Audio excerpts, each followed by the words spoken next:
अस्सलाम वालेकुम जी। आज 7 बजे में खुशामदीद। मैं हूँ आपके साथ आसमा इकबाल और आज के प्रोग्राम में हम किन मौज़ूआत पर बात करने जा रहे हैं, पहले कुछ आपसे शेयर करिए लेते हैं।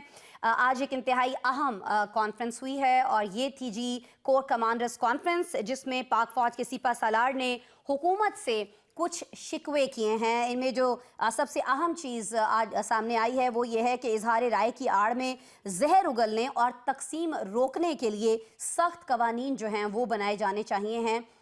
मौजूदा सियासी पार्टीज़ जो हैं और ख़ास तौर पर जो हुकूमती पार्टी है उसकी जानिब से ये कहा गया है, आर्मी चीफ की जानिब से। साथ ही साथ उन्होंने पाक फ़ौज की तैनाती पर प्रोपेगेंडे की शदीद मजम्मत की है। आप जानते हैं कि हालिया जो एहतजाज था PTI की जानिब से इस्लामाबाद में जो एहतजाजी रैली उनकी पहुंची थी, उस दौरान हमने देखा था कि बहुत सारी सरकारी इमारतें जो हैं उन पर पाक फ़ौज को तैनात किया गया था, लेकिन उस पर हमने बहुत सारा प्रोपेगेंडा जो है वो सोशल मीडिया पर होते हुए देखा। उसी पर आज आर्मी चीफ जो हैं उन्होंने बात की है। बहुत सारी और चीज़ें भी इसमें डिस्कस हुई हैं, जैसा कि फ़लस्तीन के हवाले से यहाँ बात की गई है।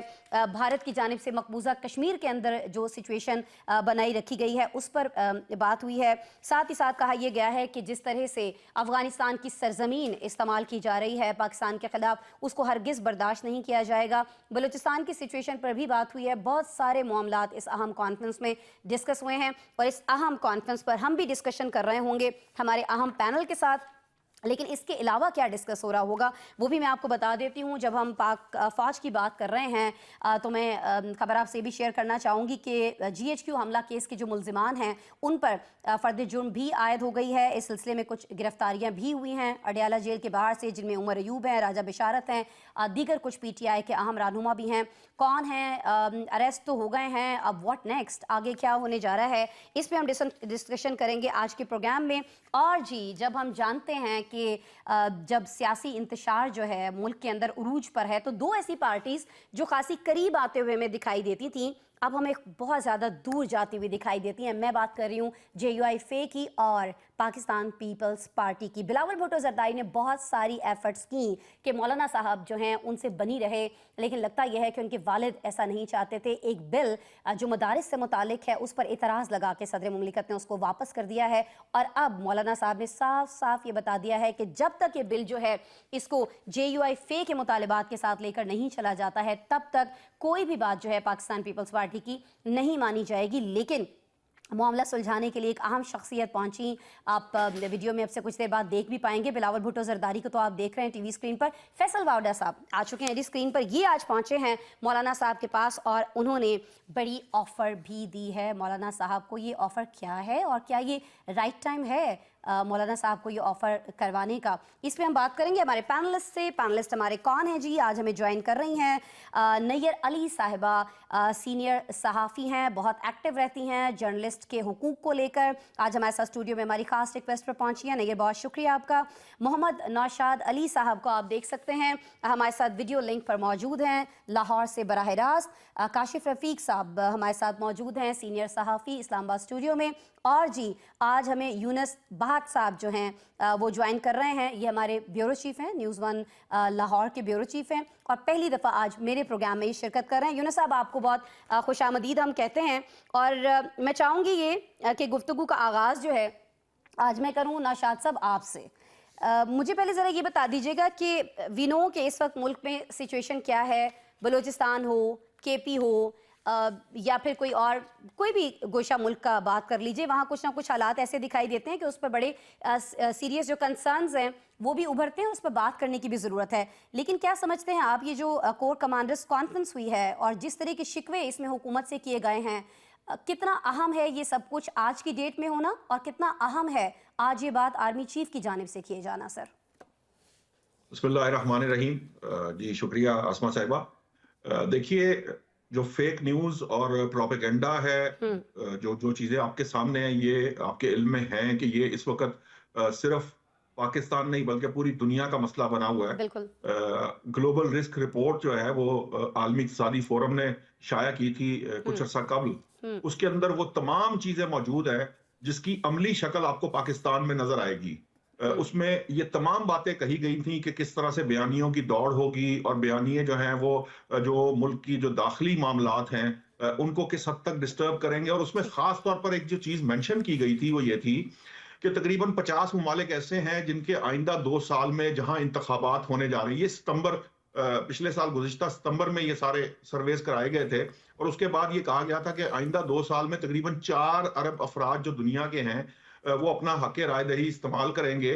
और जो सबसे बड़ा चैलेंज होगा वो ये होगा कि जब ये हुकूमतें जो है वो नई हुकूमतें मुंतखब होकर आएंगी तो उनके सामने एक सबसे बड़ा चैलेंज ये होगा कि उनकी जो लिजिटिमेसी है, यानी उनकी जो कानूनी हैसियत है, उस पर सवालिया निशान होंगे। क्योंकि ये जो इंतखाबात होंगे इसके अंदर ऐसी प्रोपेगेंडा मुहिम होंगी, ऐसी बातें की जाएंगी और ऐसा मसाइल आपके सामने आएंगे जिससे जो हारने वाले हैं वो शोर गोगा करके आपको उन चीजों में उलझा कर रखेंगे जिनकी वजह से जो हुकूमतें हैं उनके लिए काम करना इंतहाई मुश्किल होगा।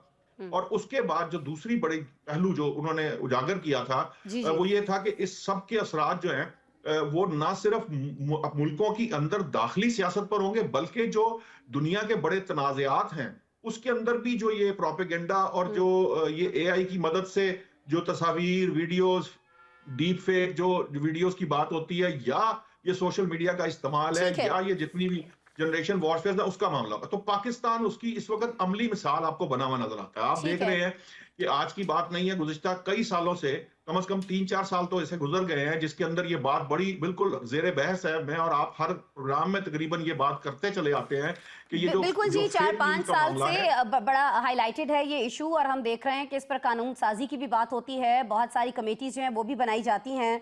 काशिफ साहब आपकी जानिब में आना चाहूँगी, आप फरमाइएगा। कवानीन बनाए गए हैं, बहुत ज़्यादा सख्ती की गई है। अभी परसों ही के प्रोग्राम में हमने खबर दी थी कि 10 रुकनी एक कमेटी जो है वो भी कायम की गई है ताकि ये जो फेक न्यूज़ फैलाने वाले लोग हैं, प्रोपेगेंडा करने वाले लोग हैं, इन पर जो है वो सख्ती की जा सके और इनको अरेस्ट भी किया जा सके। लेकिन आज फिर वही मुतालिबा दोहराते हुए हमें दिखाई दिया आरबी चीफ। बिस्मिल्लाहिर्रहमानिर्रहीम। देखें, जो टास्क फोर्स जिसका आपने जिक्र किया वो हुकूमत बना चुकी और उसने आइडेंटिफाई करना था उन लोगों को जिन्होंने नंबर गलत दिए कि इतने लोग शहीद हुए, इतने लोग जो से वो उनके जनाजे और जो भी फिगर्स तहरीक इंसाफ के बिलखसूस अकाबरीन सैकड़ों में दे रहे थे, अब वो सैकड़ों से निकल के 10-12 पे आ गए और अभी तक उन 10-12 के भी कोई नाम, कोई शनाख्त, कोई चीज़ें सामने नहीं आ सकती। सवाल ये है कि हमने ये तो डिसाइड करना है ना कहीं बैठ के किसी ना किसी मुकाम पे कि हमने अपने मुल्क को मुकद्दम करना है या अपनी ज़ाती फेम को, अपने ज़ाती गरिज को, अपनी ज़ाती ज़िद को, अपनी ज़ाती अनाज को जो से आगे लेके चलना है। आप देखिए कि कितनी दुख की बात है। मैं ये नहीं कह रहा, मैं तवातुर से एक बात कह रहा हूँ कि अगर कोई एक शख्स भी जान से गया, वो यूनिफॉर्म में था, वो यूनिफॉर्म के बगैर था, ये अफसोसनाक है। और इनके जिम्मेदारान मैं ज़ाती तौर पे समझता हूँ गैर सियासी वज़ीर दाखिला मोहसिन नकवी साहब है और पिंकी पीरनी साहब है। इनको कटहरे में लाना चाहिए कि इन्होंने क्यों ऐसे हालात पैदा किए। लेकिन इस जलती पे तेल किसने फेंका? उन लोगों ने जो जिनका ताल्लुक मेरी बिरादरी से है। लोग आ गए, लोग ये चले गए, इतनी लाशें चली गई, इतनी ये चली गई, कोई बात कर रहा है, कोई बात कर रहा है। ये मामला यूट्यूबर्स थे ना ये देखिए, यूट्यूबर्स, ये मामला अब से नहीं शुरू हुआ। ये मामला शुरू हुआ जिस वक्त 26वीं आईनी तरमीम के पहले से ऐसे ही। और मैं उस वक्त भी ये कहता था कि मेरी बात से इख्तलाफ कीजिए, आपका राइट है, लेकिन खुदारा अगर आपने गलत खबरें दी हैं, गलत कमेंट्री की है, गलत चीजें लोगों को बताई हैं, तो एक दफा आप उस सतह कल्बी से आके लोगों से माजरत करें ना कि माजरत हमारी इंफॉर्मेशन गलत थी, हो जाता है, हमारी इंफॉर्मेशन गलत थी, हमने जो आपको कहा गलत किया। आप सिर्फ इस बात पे कि आप इदारों के खिलाफ, हुकूमत के खिलाफ पॉपुलर सेंटीमेंट में बात करते हैं इसलिए कि आपकी चीजें, आपका व्हील आपको ज्यादा बिकेगा, आपको डॉलर ज्यादा आएंगे। और यकीन करें ये एक वक्त साबित करेगा। मेरी तो दरख्वास्त है आपके तवज्जो से, हुकूमत पाकिस्तान से, उस टास्क फोर्स से और इदारों से कि आप उन लोगों के डेटाज बाहर लेके आइए जिनके सोशल मीडिया अकाउंट्स को बूस्ट लग रहे हैं इंडिया से, जिनके सोशल मीडिया को बूस्ट लग रहे हैं इसराइल से, जिनके सोशल मीडिया को बूस्ट लग रहे हैं यूके के एक थिंक टैंक से, जिनके सोशल मीडिया को बूस्ट लग रहे हैं अफगानिस्तान से। क्यों? ये वो लोग हैं जो बुग़्ज़ पाकिस्तान में इनको उठा रहे हैं। क्यों उठा रहे हैं? कि किसी को ये लगता है कि उसको ये चेहरा पसंद नहीं, किसी को ये चेहरा पसंद नहीं। यार खुदा का वास्ता है, आपको शख्सियात पसंद नहीं है, पाकिस्तान तो पसंद है।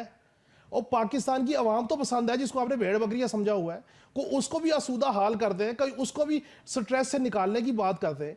अब एक चीज तो तय है जी कि जो कुछ हुआ और जो कुछ करवाने की कोशिश की गई, आप देखें ना, फेक तस्वीरें निकाली गई कि खून से लथपथ सड़कें दिखाई गई, लाशें दिखाई गई, क्या कुछ नहीं किया गया।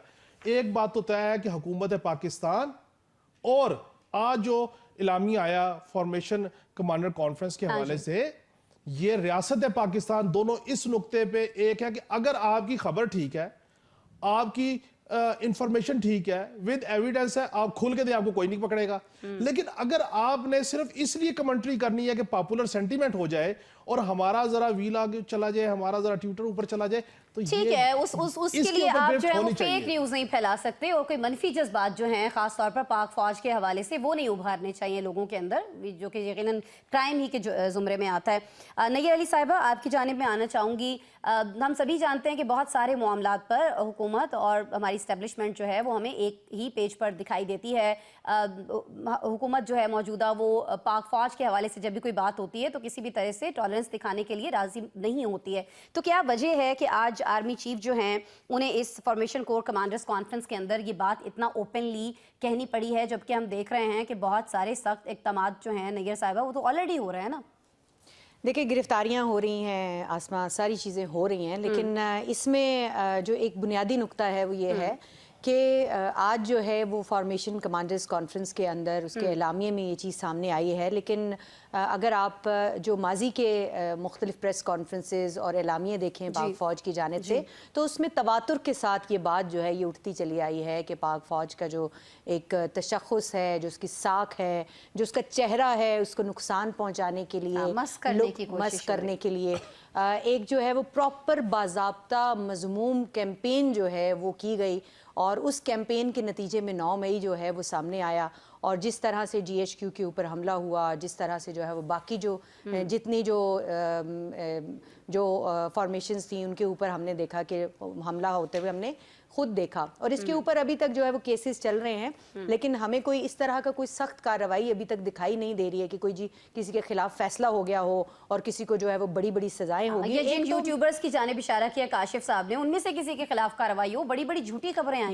देखें इसमें जो है ना वो एक सिल्वर लाइनिंग है, वो ये है कि सबसे पहले जब ये बात की गई और बड़े जो है वो सख्त अल्फाज इस्तेमाल किए गए और ये कहा गया कि सियासी और माली फवाइद की खातिर जाली खबरें फैलाने वालों की निशानदेही करके उन्हें इंसाफ के कटोरे में लाया जाए। अब ये जब सियासी और माली फायदे की हम बात करते हैं ना, तो ये माली फायदे में तो कहीं ये यूट्यूबर्स आ जाते हैं, लेकिन ये यूट्यूबर कहाँ से अचानक से उग के आए हैं? ये खुद से तो नहीं आ गए ना, वो सियासी फायदा उठाने के लिए जो अस्करी विंग्स बनाए गए मुख्तलिफ सियासी जमातों के, सबसे पहले तो उनके ऊपर पाबंदी होनी चाहिए ना। ये सबसे पहले फेक न्यूज़ कहाँ से आती है? ये खुद इनकी अस्करी विंग्स से आती है, खुद हुकूमतें जो हैं ये जाली खबरें देती हैं, खुद सियासी जमातें अपने विंग्स के जरिए जाली खबरें देती हैं, और उसके बाद जो है वो यहाँ तक आती है। अब अगर कोई अथॉरिटी बनाने की बात हो रही है तो हम national press club, Pakistan federal union of journalist, मुसलसल जो इंफॉर्मेशन मिनिस्ट्री है, अता तारड़ साहब हैं, उनके साथ राब्ते में रहे, जितनी भी कानून साजियाँ होती रही हैं, और हमारा एक 1 पॉइंट आसमा एजेंडा उनके सामने हमने रखा है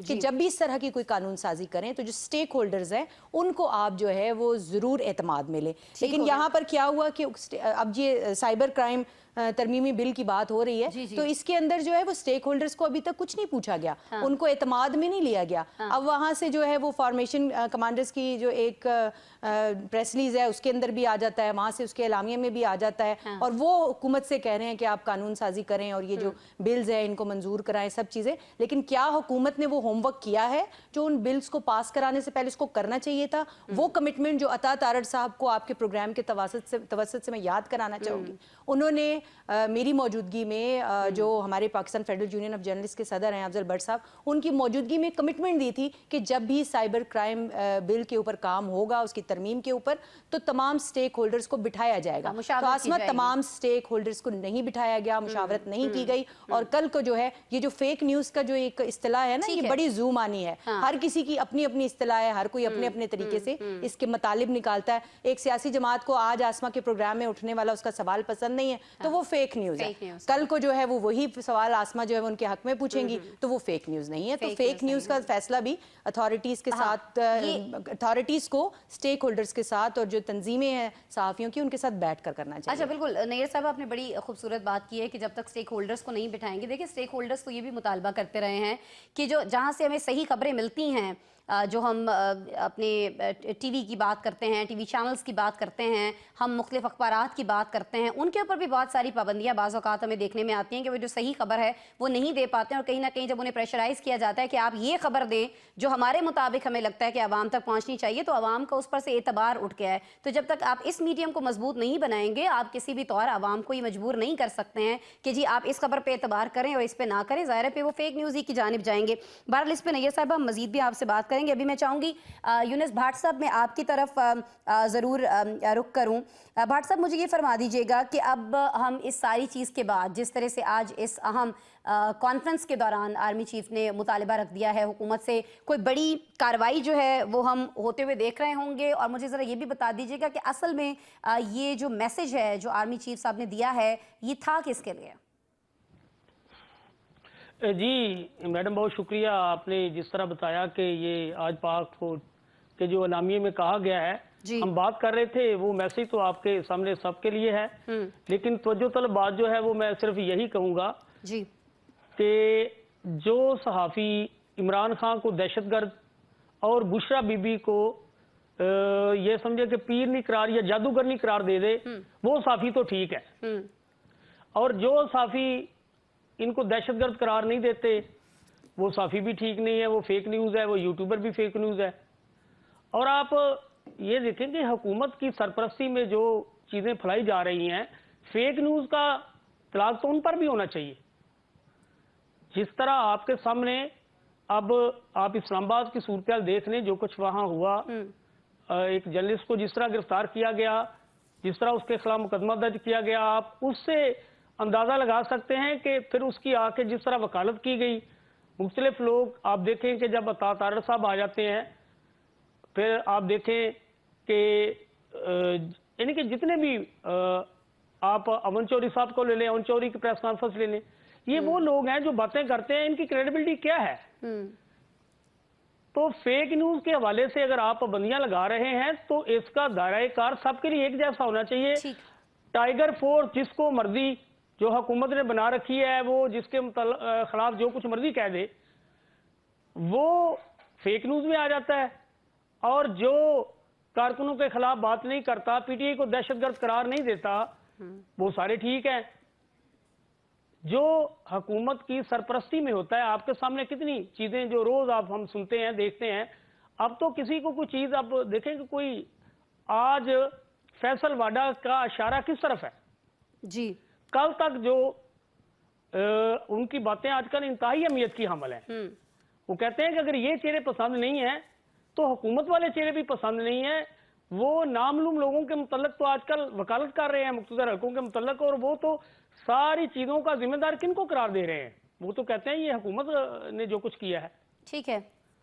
अब जहां तक बात की जाती है कि फेक न्यूज के बारे में, तो फेक न्यूज का आप देखें कि इतलाक कहां पर और किन किन लोगों के खिलाफ किया जा रहा है। हुकूमत की तरफ से जो मर्जी बात कह दी जाए। ठीक है यूनुस साहब, आप भी वही बात फरमा रहे हैं जो हमारे बाकी पैनलिस्ट ने कई ब्रेक लेना है। काशिफ साहब, मुझे प्लीज ब्रेक से वापस आते हैं तो ऐड कर लीजिएगा। माफी चाहता हूं, आप सिर्फ ये देखें ना आप जी।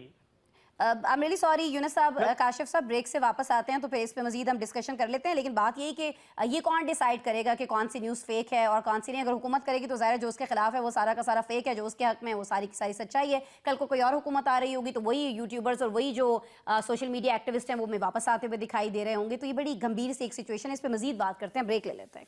वेलकम बैक जी। मजीद मौज़ूआत की जानिब हमें बढ़ना है, लेकिन ब्रेक पर जाने से पहले काशिफ साहब आप कुछ कहना चाह रहे थे फॉर्मेशन कोर कमांडर्स के हवाले से, कॉन्फ्रेंस के हवाले से।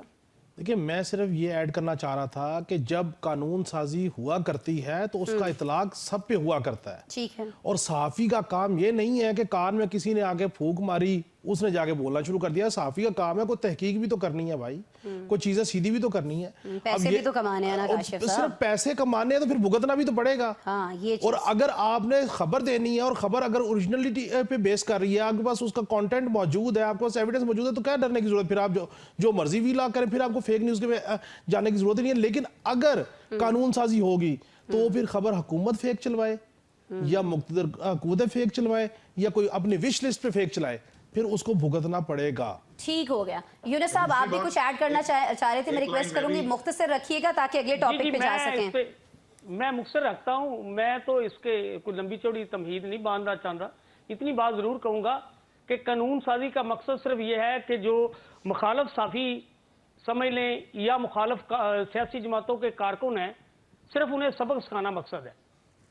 कि ये चाहते हैं कि साफियों को ऐसा सबक सिखाया जाए कि जो भी यानी कि पार्टी की, आप देख लें ना, हुकूमत के हक में जो बात नहीं कर रहा उन साफियों, अब हमारे एक दिन पहले लाहौर में कोई दर्जन के करीब साफियों के खिलाफ मुकदमा दर्ज किया गया साइबर क्राइम में।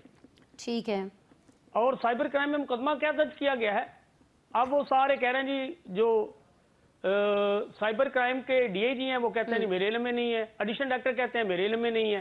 ठीक है। तो कौन यानी कि इसका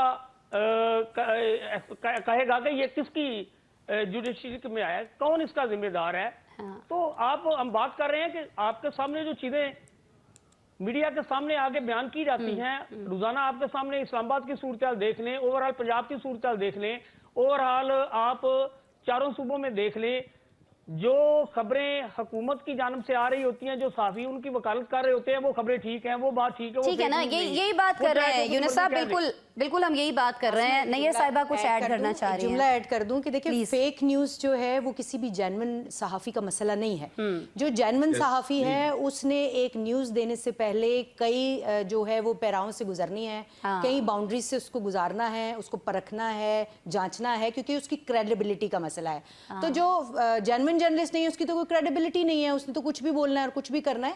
तो किसी भी सूरत जो है वो हम सब जो जेन्युइन जर्नलिस्ट हैं, मेरा ख्याल है, या जितनी भी जो तंजीमें हैं, वो किसी भी सूरत ये नहीं कह रही कि आप कानून साजी ना करें। आप कानून साजी करें। आप जो मादर पिदर आज़ादी के हक में तो कोई भी नहीं है और कानून के सारे दायरे इख्तियार में, लेकिन उस कानून का जब गलत इस्तेमाल होता है उसको रोकना जो है, उस पर पहरे बांधने की जरूरत है। वरना मतीउल्लाह जैसे बहुत सारे वाकयात आपने माजी में भी देखे हैं और फिर आने वाले दिनों में भी नजर आए। बिल्कुल। नौशाद साहब, एक मुहावरा है पंजाबी का, जिन्ना खादियां गाजरां टेढ़ू ना दे पीड़। मतलब जो कर रहे हैं काशिफ साहब वाली बात नैयर साहिबा ने जैसे फरमाया, यूनुस साहब ने फरमाया कि जो फेक न्यूज़ दे रहे हैं, जो पैसा कमाने के लिए तड़का लगाते हैं, उनको प्रॉब्लम होना चाहिए ना। जो सही खबर दे रहे हैं उसको तो कोई कुछ कह ही नहीं रहा। नहीं, मैं थोड़ी सी माफी चाहता हूँ मैडम, यहाँ थोड़ी सी मैं बात ऐड कर दूं। जी यूनुस साहब, आप देखेंगे पीटीआई का मौकफ है कि 4 दफा ये, जब हमारी हुकूमत थी, अपोजिशन के लोग वहां इस्लामाबाद में एहतजाज करने आए, हमने कितने लोगों को कहा कि ऑपरेशन करके इनको यहां से भगा दें। अब आप देखें कि जिस तरह इस्लामाबाद की सूरत हाल इंटरनेशनल यूनुस साहब मैं गुजारिश करूं पीटीआई के लोगों हुकूमत में खुद फजल रहमान साहब को उन्होंने G9 में बैठने का कहा। इस हुकूमत ने भी तो कहा संजानी पे बैठ जाए, फिर बैठ जाते, बंदे क्यों मरवाए? दूसरी बात यह है कि ये पीटीआई के दौर में पीएमडीए की अथॉरिटी बनाने के लिए फवाद चौधरी ने असीने चढ़ाई हुई थी। उस वक्त कौन कानून साजी कर रहा था? और अगर उस वक्त कानून साजी हो जाती तो आज मैं देखता कि ये पीटीआई के यूट्यूबर कैसे बोलते हैं। उस वक्त भी हमने बैठ के मुखालफत की कि भाई ये पीएमडीए की अथॉरिटी मत बनाए। फवाद चौधरी साहब कहते हैं मैंने हर सूरत बना के पीछे से हटना है। आपकी बात से इत्तेफाक करते हैं। हम कहते हैं कि कल को पीटीआई की हुकूमत अगर आएगी तो वो भी अपने सियासी मुखालफिन के खिलाफ यही अरबा इस्तेमाल। ठीक हो गया ना। यही बात तो ब्रेक पे जाने से पहले मैंने की है कि अभी जो हुकूमत है जिन पे पाबंदी लगेगी, पीटीआई के दौर में उन पे पाबंदी हट जाएगी, किसी और पे पाबंदी लग रही होगी। यूनुस साहब, अगले टॉपिक पे चलते हैं ना। मैं नौशाद साहब आपको ऐड करना चाहूंगी। पीटीआई की बड़ी बात कर रहे हैं यूनुस साहब भी और काशिफ साहब भी। मैं चाहूंगी कि आज जो पीटीआई के साथ हुआ है, अब कुछ उस पे बात कर लेते हैं ना। ये जो जीएचक्यू हमला केस है, बिलाखिर हम देख रहे हैं कि उसके मुल्जिमान पर फर्द जुर्म आयद हो चुकी है। सर क्या देख रहे हैं? क्योंकि उमर अयूब साहब हैं, राजा बशारत साहब हैं, ये सारे अरेस्ट हो चुके हैं, लेकिन ये पहले भी गिरफ्तार होते थे, बाहर आ जाते थे, पार्टी को बड़ी उम्मीदें रहती थी। अभी कुछ आपको उम्मीदें दम तोड़ती दिखाई देती हैं, क्योंकि बुशरा बीबी साहिबा की जमानत भी तो मनसूख हो गई। सर जी देखिए, 2-3 बातें मैं जरूर कहना चाहूंगा। पहले वो ये है कि ये जो बहस है ना कि फेक न्यूज क्या है और ये जो डिबेट है कि जी वो हाँ। कौन कर रहा है और कौन नहीं कर रहा, असल में मसला ये हुआ है कि यहाँ पे बहुत से ऐसे लोग सहाफी के लिबादे में इन कर दिए गए हैं मीडिया के अंदर, जो कुछ अरसा तो उन्होंने इधर उधर छलांगे मारी हैं, ठीक और है। वो जो कोई सियासी जमात का विंग था, जो मीडिया सेल था, वो जो उनको व्हाट्सएप ग्रुपों के जरिए भेज देता था, वो आकर बोलना शुरू कर चला देते देते थे, थे, बिल्कुल। उनको डिफेंड करना शुरू कर देते ठीक थे, है। जिसके नतीजे में एक ब्रीड पैदा हो गई, जिसको जब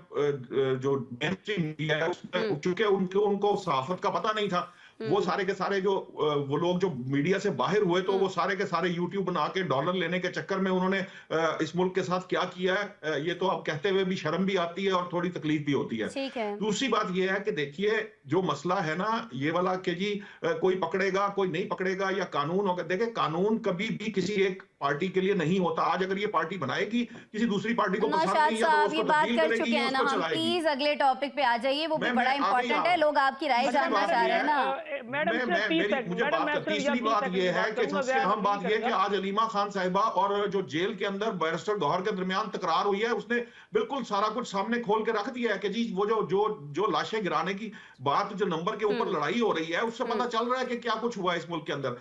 अब मामला ये है कि ये जो आप 9 मई की बात कर रहे हैं, हम तो बहुत अरसे से ये बात कह रहे हैं, कहते चले आ रहे हैं कि जनाब अगर फर्ज कीजिए हुकूमत का मौकफ है कि कहीं जुर्म हुआ, और अगर किसी ने जुर्म किया, तो भाई उसको कानून के कटहरे में लाके उसकी जो बनती है सजा उसको दी जानी चाहिए, चाहे वो मैं हूं या आप हों। जब तक कानून के मुताबिक सजा नहीं दी जाएगी, ये तय नहीं किया जा सकता कि इस मुल्क के अंदर कानून की अमलदारी है, और कानून की अमलदारी नहीं होगी तो फिर ये मामलात बनते हैं कि वहां पर जिसका जो चीज चाहेगा वो करता रहेगा, वो चुतरे बेमुहार की तरह न सिर्फ बोलता रहेगा बल्कि वो इकदाम भी करता रहेगा। अगर 9 मई के लोगों को सजाएं दे दी जाती तो ऐन मुमकिन था कि बी चौक का वाकया ना होता।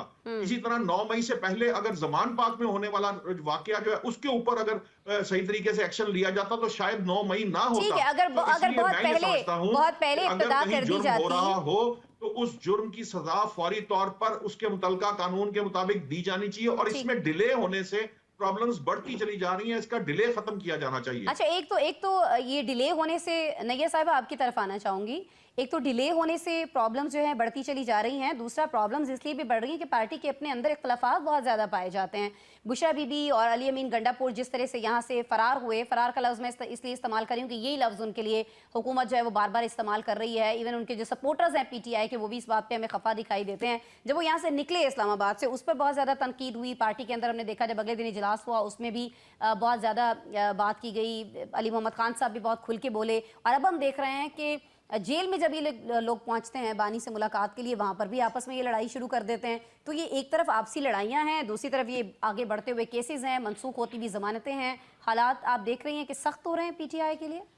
देखें, PTI का जो सबसे बड़ा मसला है ये बानी PTI खान साहब के आसपास फिरती हुई जमात है, और वाहिद उसमें जो एक नाम है वो खान साहब हैं, और उसके नीचे जो एक फुकदान है बड़ा लीडरशिप का, वो सबसे बड़ा मसला हमेशा से रहा है पाकिस्तान तहरीक इंसाफ का। और इसी मसले की वजह से जो है वो ये जो सब कुछ हो रहा है ये हो रहा है, क्योंकि अब खान साहब तो जेल में हैं, लेकिन बाहर जो है वो आपने एक वो जो आपस में कोऑर्डिनेशन की कमी, आपस में मुज़ाकरात की कमी, आपस में बात की कमी, एक दूसरे को नीचा दिखाने की कोशिश। बुशरा बीबी जो हैं वो गौहर को नहीं, बैरिस्टर गौहर को नहीं मानती, बैरिस्टर गौहर जो हैं वो बाकी जो लीडर्स हैं उनको नहीं मानते, तो एक दूसरे को काट रहे हैं ये सारे, और एक दूसरे के खिलाफ काम कर रहे हैं। तो जब ये एक दूसरे के खिलाफ होंगे तो इनकी सिमत किसी सूरत भी जो बानी PTI है उसकी रिहाई की तरफ नहीं हो सकती थी।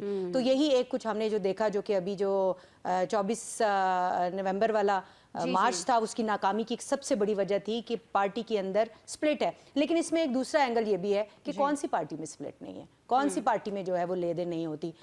उधर जो है वो मियां नवाज शरीफ साहब जो हैं वो सिर्फ पंजाब के हुक्मरान बन के बैठे हैं, हालांकि वो तो पूरे पाकिस्तान के हुक्मरान है, दुनिया में उनका नाम रहा है। लेकिन इस वक्त वो जो है वो सिर्फ मरियम बीबी की पंजाब की जो सियासत है उसको ओवरसी कर रहे हैं। मतलब लाहौर की सियासत कह लें, बिल्कुल वो एक सूबे की सियासत, एक सूबाई लीडर बनकर जो है वो रह गए हैं। मेरी बात बहुत सारे जो नून लीग के जो चाहने वाले हैं उनको बुरी भी लगेगी, लेकिन मरियम बीबी जो हैं वो इस वक्त जो है वो पंजाब में काम कर रही हैं, और जो यहाँ पर जो विफाक में हो रहा है, विफाक और पंजाब के अंदर जो है वो कोऑर्डिनेशन ही, अभी पंजाब पुलिस जो है वो गिरफ्तारियां कर रही है वहाँ पर अडयाला जेल के बाहर, और दूसरी तरफ जो है वो बैरिस्टर गौहर विफाक को जो है वो कह रहे हैं कि हम मुज़ाकरात के लिए तैयार हैं। विफाक भी कहता है भाई ये टेबल पे नहीं बैठते, ये मुज़ाकरात नहीं करते। ठीक है, सारी सियासी बयानबाजी। टाइम मेरे पास कम है। काशिफ साहब, आप समझते हैं जिन तजादात का जिक्र अभी नैयर साहिबा ने किया है, जो रोज़ाना की बुनियाद पर पार्टी के अंदर हमें होते हुए दिखाई दे रहे हैं, अगर ये तजादात पार्टी के अंदर इस तरह से ना होते, आपसी मुखालफतें न होती, नफरतें न बढ़ रही होती, तो आज बानी जो है वो बाहर होते,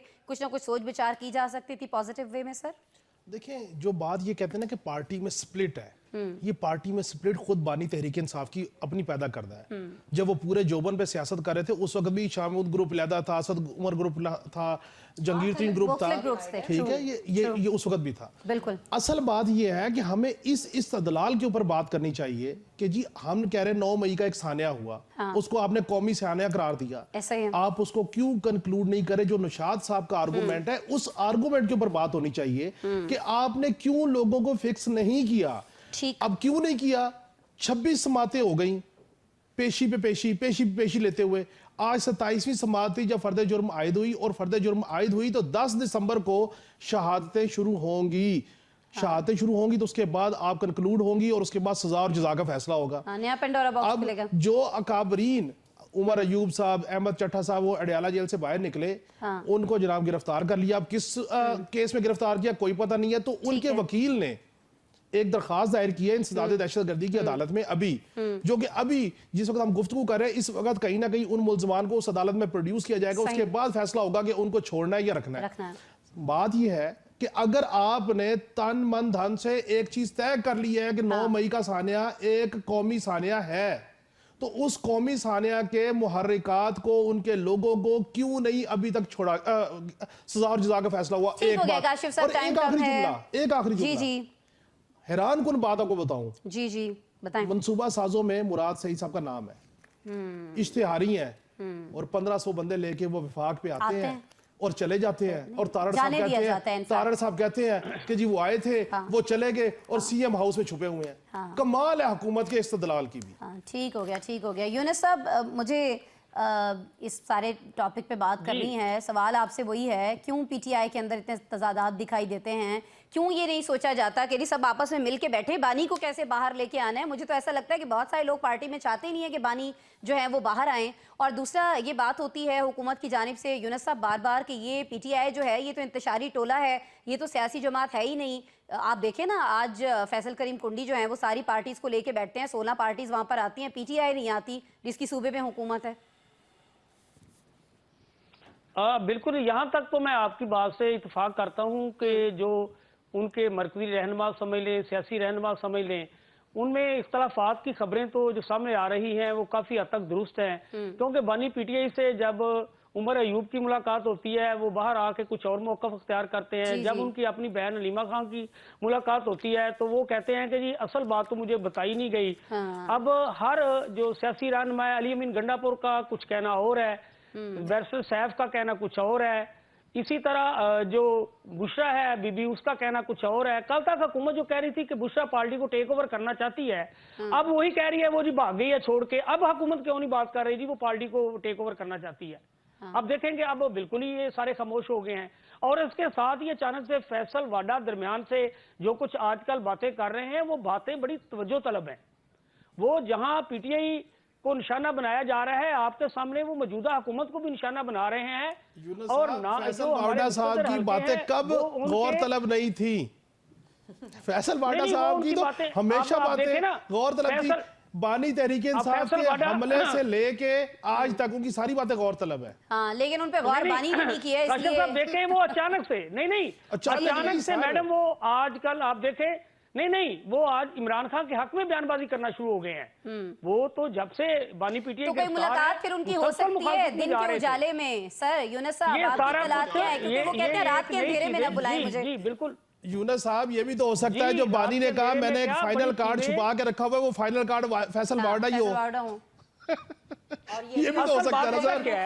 ये भी हो सकता है कि वो खान के हक में नहीं बुशरा बीबी के खिलाफ बयानात दे रहे हो।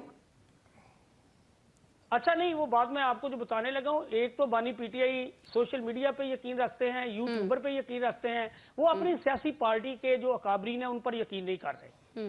दूसरा ये है कि कुछ लोग ऐसे हैं जो ये भी चाह रहे हैं कि ज्यादा सियासत का पारा गर्म ना हो, वो अपनी सूझबूझ के मुताबिक काम कर रहे हैं। वो बानी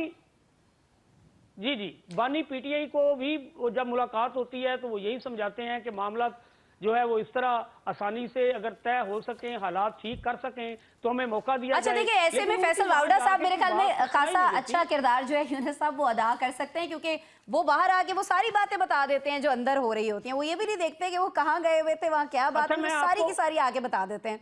तो मेरे ख्याल में ये राइट टाइम है कि चलें, बाकी इख्तलाफात अपनी जगह, फैसल वावड़ा साहब से मिल लेना चाहिए मेरे ख्याल में बानी तहरीक इंसाफ को। लेट्स सी फैसल वाडा साहब की अचानक से हमदर्दियां, आपने देखा कि पीपल्स पार्टी के साथ जिस तरह एक नई मुशावरत का आगाज किया गया है, जिस तरह आपने देखा कि मौलाना फजल रहमान के घर पर इसी पे आएंगे जी, मौलाना फजल रहमान साहब से जो उन्होंने मीटिंग की है और जिस तरह से एकदम से वो बड़े एक्टिव हो गए हैं। ब्रेक लेनी है नाज़रीन, मुझे ब्रेक के बाद मिलते हैं, फैसल वावड़ा साहब की बात करते हैं। वेलकम बैक जी। एक बार फिर से एक बात करेंगे पाकिस्तान में बढ़ते सियासी इंतशार की, हुकूमती इत्तेहादी हों या फिर पीटीआई के अंदरूनी मामलात, इस पे हम बात कर चुके हैं। लेकिन अब हमें बात करनी है एक ऐसी जगह की जहां आज से कुछ रोज़ पहले हमें बड़े प्यार मोहब्बत और बड़े खूबसूरत जुमले जो हैं वो अदा होते हुए दिखाई दे रहे थे दो शख्सियात के दरमियान। खास तौर पर ये शख्सियात थी मौलाना फजलुर रहमान साहब, और ये जो खूबसूरत जुमले कहे जा रहे थे उनकी शान में, ये कहे जा रहे थे बिलावल भुट्टो जरदारी की जानिब से। और ऐसे ऐसे जुमले थे कि मैंने अपने शो में कहा था कि ये तो तारीख में सुनहरी हरूफ से लिखे जाने चाहिए। लेकिन अब ऐसे लगता है कि उनके वालिद साहब जो हैं सदर मुमलिकत आसिफ अली जरदारी साहब, वो कोई इतने खुश नहीं थे, क्योंकि उन्होंने एक बिल जिसमें पहले उनके बेटे ने ये यकीन दहानी करवाई थी और बाकी लोगों ने भी ये यकीन दहानी कराई थी मदारस से मुतालिक ये जो बिल था, उन्होंने कहा था कि जी बिल्कुल ये मंजूर हो जाएगा, मेरे वालिद साहब जो है इस पर दस्तखत भी कर देंगे। उन्होंने सदर मुमलिकत ने एतराज़ लगा के वापस उसको वज़ीर आज़म को भिजवा दिया और यहाँ से मामला हमने देखा कि बिल्कुल बिगड़ गया। कल बिलावल साहब ने ये जिस मुलाकात के मनाजिर आप देख रहे हैं, इसके दौरान मनाने की कोशिश की, मौलाना साहब को समझाने की कोशिश की कि जी एतराज़ लगा है, कोई बात नहीं, हम दोबारा से पार्लियामेंट का मुश्तरका इजलास बुलाएंगे, इसको मंजूर करा लेंगे, दिस एंड दैट। लेकिन इस बात पर यकीन नहीं किया गया मौलाना साहब की जानिब से। और आज एक और शख्सियत यहाँ पर पहुंची जिनके यहाँ पहुंचने पर बहुत सारे सवालात उठ रहे हैं। मैं बात कर रही हूँ फैसल वावड़ा साहब की। अब जो सवालात उठ रहे हैं इनके यहाँ पहुंचने पर, उनका जवाब जो है वो हम अपने पैनलिस्ट से ले लेते हैं। मैं चाहूँगी कि यूनुस साहब पहले मैं आपकी तरफ आ जाऊं। ये किसी और साइड से निकलकर अचानक वावड़ा साहब जो हैं ये मौलाना साहब के घर कैसे पहुंच गए? इस तरह है कि आपने देखा कि मौलाना फजल रहमान और पीपल्स पार्टी का आपस में फितरी इत्तेहाद था और दोनों बिल्कुल एक करीब समझे जा रहे थे। और अचानक जब दोनों ईवानों से बिल मंजूर हो गया और आसिफ जरदारी साहब की जानब से जब उस पर दस्तखत नहीं किए गए तो वो खिंचे खिंचे नजर आने लगे, नाराजगी का अजहार करने लगे। इसीलिए बिलावल भुट्टो जो है वो उनके घर भी पहुंचे, मौलाना फजल रहमान को जाके मनाने की कोशिश भी की और उन्हें यकीनदानी भी करवाई गई है कि बिल पर दस्तखत कर दिए जाएंगे। लेकिन बिल तो वापस आ गया है। अब इस पर सूरत जो है फैसल वाडा को ये टास्क दिया गया है कि वो मौलाना फजल रहमान के साथ मामला तय करें और उन्हें कहें कि हमसे नाराज ना हो, क्योंकि मौलाना फजल रहमान ने चंद दिन बाद एक अपना एहतजाज का लाहे अमल जो है वो मुरतब करना है। उन्होंने कॉल दे रखी है, इसराइल के खिलाफ भी वो जो है एहतजाज करने जा रहे हैं और इस पर भी वो जो मुदारस बिल है इस पर भी एहतजाज की वो कॉल दे सकते हैं। तो हुकूमत ने जब उनसे मुशावरत करके 26 एनी तरमीम में जो कुछ चाहते थे फायदे हासिल कर लिए, लेकिन वो भी अब चाहते हैं कि जिस तरह उनके साथ किए गए वादे हैं वो पूरे किए जाएं और उनके साथ जो इत्तेहादी होने का सबूत दिया गया है तो बिल्कुल उसके साथ रहे। अगर नहीं रहेंगे तो उन्होंने क्या वो एहतजाज करेंगे। फैसल वाडा को ये जो टास्क दिया गया है ये सिर्फ थोड़ा सा प्लीज, या सिर्फ ये टास्क यहाँ तक नहीं है, मुक्तदा की जानब से फैसल वाडा को ये भी टास्क दिया गया है कि ये जो सियासी पारा अचानक से बहुत ज्यादा गर्म हो गया है इंटरनेशनल मीडिया में, जो इस्लामाबाद के एहतजाज की बहुत ज्यादा सूरत खराब बयान की जा रही है, उस पर भी उसको टास्क दिया गया है कि ये सियासी पारा भी आप कम करें। ठीक है, क्योंकि हुकूमत इस वक्त यूनुस साहब किसी तौर मुतहम्मिल नहीं हो सकती है कि एक और एहतजाज जो है वो हो रहा हो। और वी ऑल नो कि अगर मौलाना साहब ये एहतजाज कर रहे होंगे, अभी हमने बात की जी जी जी ठीक हो गया, ठीक हो गया। इस तरह की कि पहले हम बात कर रहे थे ठीक है शराज साहब, सॉरी नौशाद साहब, मैं आपकी तरफ आना चाहूँगी। मुझे ज़रा ये बता दीजिएगा कि हुकूमत को ये बात तो चलें क्लियर हो गई है, बाकी हलकों को भी हो गई है कि जी हम एक और एहतजाज के मुताबिल नहीं हो सकते, और अगर ये एहतजाज जो है मौलाना साहब की तरफ से फिर तो बिल्कुल ही नहीं हो सकता। देखिए, ये तो कोई भी हुकूमत हो वो तो उसकी कोशिश रहती है कि एहतजाज ना ही हो, क्योंकि एहतजाज बाहर था और उसके लिए मुश्किलात का बाइस बनता है। ये जो इस वक्त फैसल वाडा साहब की मुलाकात है, यकीनन उसमें ये यकीन दहानी कराने की कोशिश की गई है उनको, क्योंकि सिर्फ पीपल्स पार्टी नहीं, मखसूस हलकों की जानिब से भी उन्हें ये पैगाम भिजवाया गया होगा कि ये वक्त नहीं है आपके एहतजाज का, इस वक्त आप एहतजाज ना करें। क्योंकि आप ये भी देखें कि इधर पाकिस्तान तहरीक इंसाफ के जो 9 मई के मामलात है उसमें फर्द जुर्म आयद की गई है। ये एक साइड पे जब शिकंजा कसा जा रहा हो तो उस सूरत में जो हुकूमत होगी उसकी कोशिश होगी कि वो दूसरा महाज ना खुलने दे। और जो आपको ये जो वन लेकिन हुकूमत को प्रेशराइज करने के लिए सही मुनासिब वक्त तो यही है ना मौलाना साहब के पास। यकीनन यही है, लेकिन एक फर्क जरूर होता है सियासी जमातों में और ग्रोहों में या ग्रुपों में या माफियाज में। जो सियासी जमातें होती हैं वो कुछ ले और दे के साथ चलती हैं, और जब उन्हें ये नजर आता है कि इस वक्त जो अरबाब इख्तियार हैं और अहले सियासत हैं, उनकी ये रिक्वायरमेंट है कि खास हद से आगे ना बढ़ा जाए, तो वो फिर उनकी बात मान भी लेते हैं। और ये बात हमने 26वीं आईनी तरमीम की दफा भी देखी, और इससे पहले भी हम मौलाना के जो मामलात हैं उसके अंदर ये देखते रहे हैं कि वो थ्रेट करते हैं, और उनकी ये वैल्यू इसी पर्सपेक्टिव में ये इंतहाई अहम है कि बिलावल को वजीर आजम फौरन जो है वो भेजते हैं कि जनाब आप जाकर मौलाना साहब को मनाएं। लेकिन चूंकि प्रेसिडेंट साहब ने सुबह वो वापस भेज दिया एतराज लगा के, इसलिए फैसल वाडा साहब ने जाकर वहां यकीन दहानी कराई है कि जनाब आप फिक्र ना करें, इसके अंदर अगर कोई एतराज है भी तो उसको दूर किया जाएगा, और एतराज दूर किया जाना है, इसीलिए मुश्तरका इजलास की बातें भी हो रही हैं। तो मैं समझता हूं कि देखिए हुकूमत का काम यही है कि वो जो नाराज ग्रुप होता है या नाराज सियासतदान है या नाराज सियासी जमात है, उसकी कोशिश होती है कि वो उनको मनाए, बशर्ते कि वो सियासी जमात हो तो, और वो मान भी ले। किसी वक्त आपको मानना होता है, किसी वक्त आपको एक कदम आगे बढ़ाना है, किसी का 2 कदम पीछे हटाने होते हैं। यही ठीक हो गया, टाइम मेरे पास कम है, आखिरी 2 मिनट बचे हैं। नौशाद साहब, आई एम रियली सॉरी, मैं नैयर साहिबा आपका कमेंट चाहूंगी इस पर। देखें आसमा, सियासत में पॉइंट ऑफ नो रिटर्न कोई नहीं होता, ना कोई हरफे आखिर होता है। तो अब जो है वो, क्योंकि काफ़ी सारी बातें होगी और आपके पास टाइम भी कम है, तो इसका पूरा पस मंज़र है।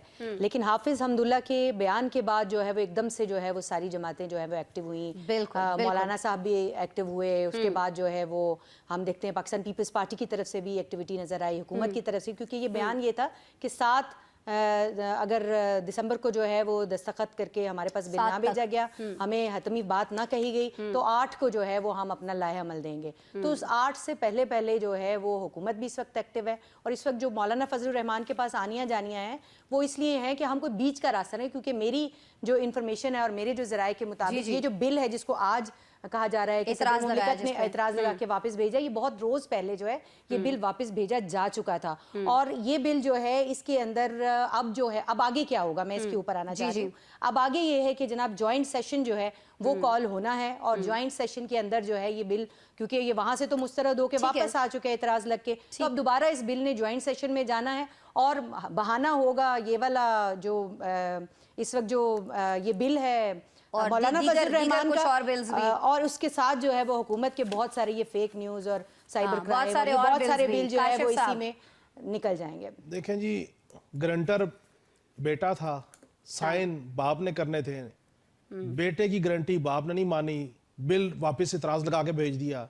मौलाना फजलुर रहमान साहब को तसल्लियाँ तशफ़ियाँ देते रहे, जिनके दांत खट्टे करने की बांगे दौर बातें की थी, उन्होंने बता दिया है कि मौलाना साहब आए। दूसरी बात यह है कि रियासत ने अगर तहरीक इंसाफ के एहतजाज को टॉलरेट नहीं किया, और अगर एक हाथ से जाके ज्यादा मौलाना फजलुर रहमान साहब ने एहतजाज किया तो उनको भी टॉलरेट नहीं करेंगे। और आखिरी बात आपको बता दूं, मौलाना फजलुर रहमान साहब के जो फैसल वाडा साहब जा रहे हैं ना, वो को मुफाहमत करवाने नहीं जा रहे, वो कोशिश ये कर रहे हैं कि जनाब अगर कहीं को आपकी पीटीए के साथ अलाइनमेंट हो रही है तो मुझे बीच में साथ रखिए। ठीक हो गया। काशिफ साहब ने बड़ी पेशगोई की है, बहुत शुक्रिया जी आपका। यूनिस बात साहब आपका शुक्रिया, मोहम्मद नौशाद साहब, नैयर अली साहब, आप तमाम लोगों का बहुत शुक्रिया। नाज़रीन आपका शुक्रिया, आपने शो देखा। मंडे को दोबारा मुलाकात होगी। बहुत सारा ख्याल रखिएगा अपना।